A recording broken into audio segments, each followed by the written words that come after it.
Amazina banyita Bunane Leonia, nkaba ntuye mu mudugudu wa Bisambu, akagari ka Munini, umurenge wa Ruhango, akarere ka Ruhango. Yego. Nkaba mfite ikibazo cy'umwana wavutse atagaragaza igitsina. Nabyariye ikibingo, babasha kumbwira ko ari ikinyabibiri, ariko bazi gusanga atari cyo. Ivuriro nabanjije kugeraho rya mbere naho bita Ikinazi. Irya kabiri nagezeho ni CHK bamugezeho, mbasha kubabaza ese ni umuhungu cyangwa ni umukobwa, barambwira ntabwo tubizi. Ubwo bahise bamfagitira i Kanombe nagezeyo bamukozeho, ndabaza ese ni umuhungu cyangwa umukobwa, barambwira ntabwo babizi, ariko barambwira ati wihangane gusa kuba ugejeje iki gihe utaramenya nimba warabyaye umuhungu cyangwa umukobwa. Ubwo bamufashe ikizami cya mbere mbasha kucyishyura, bamufashe icya kabiri niho naburiye ubushobozi, bahita bambwira ati taha nubona ubushobozi uzagaruke tuzamuvura, bene nk'aba tubasha kubakorera bagakira. None se niba muvura azaba umuhungu azaba umukobwa? Babashije kumbwira ko bazareba imisemburo izaganza iyindi, bakaba ariyo bakoresha.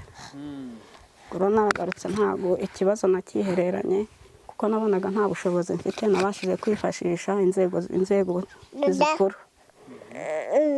Nabashije kugera, babashije kumbwira ati genda ujye i Kanombe aho wananiriwe baguhe fagitire y'ibyo bazakorera umwana byose.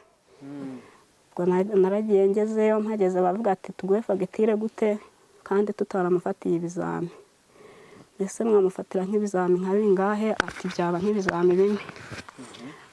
Barambwira ati subirayo ugende ushakishaho ibizami, nuyabona uzaze tumufatire ibizami tugufagitire. Ubwo nibwo nagarutse rero nsubiye ku karere, barambwira ati genda wongere usubire mu mudugudu bakwandikire bundi bushya. Ubwo nararebye igihe nari maze nirukanka n'ubundi ntacyo bamfashije, nibwo mpisemo kubifashisha. Bifashisha mu ndeye yenda yuko umwana yabasha gukira kuko arimo ararengerana. Bibaye byiza rero mwankorera ubuvugizi bukaba babasha kumufasha umwana akavurwa agakira.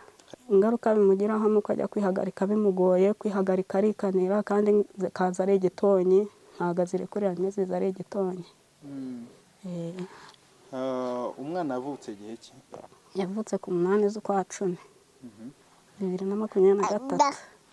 Gusa njye babashije kumbwira nko ku murenge, abakozi bo babashije kumbwira ati icyo kibazo umwana afite ntabwo gikorerwa kuri mituweli, uko byagenda kose mituweli nta kivuze, waba uyifite cyangwa waba utayifite nta kintu imaze. Hanyuma se ufite umugabo? Umugabo nyine yaragiye, ubu hano mpaba jyenyine. Yajyanwe n'iki?